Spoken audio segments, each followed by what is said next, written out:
Okay, just finished seeing G.I. Joe REtaliation. Yes, I've pretty much lost my voice. Saw it in 3D. You really don't need to see it in 3D. You know, the only scene that really had a lot to do with 3D was when they did the the Ninja Fortress compound. So you got to see Storm Shadow, Snake Eyes, and Jinx. If you saw any of the trailers, the commercials for it, and you see where they're pretty much fighting on the side of a mountain, that's the most impressive part to see in 3D. Beyond that, you really don't need to see much of it. Plot is actually pretty simple. If you remember from the first movie, Zartan became president. That's it. Forget the rest of the first movie. It never happened.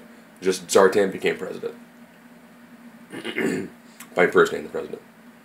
So what they decided to do is, they had this really crazy scheme where they're going to try to get information from the current president to find out where Cobra Commander and Destro are being held at. Free them, and then use them in a very complicated way to try to take over the world. Using a satellite weapon that pretty much drops a projectile that's more impressive than seeing an atomic bomb.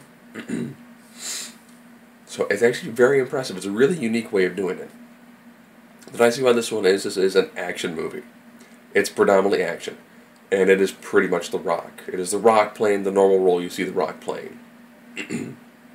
He's got two little girls, but it's predominantly him going out, shooting people, and beating people up. They did a really great job when it comes to the fight sequences. It was really interesting seeing Bruce Willis in this, playing Joe, or General Joe. All this one, they took the premise of this was based on a cartoon and a toy series where people shot at each other and hit each other and pretty much turned that into a movie. You know, there's some of the sci-fi not as bad as the first one. You see some of the nanites, but nowhere near as much as the first one, and they're pretty much used by the new Cobra villain called Firefly.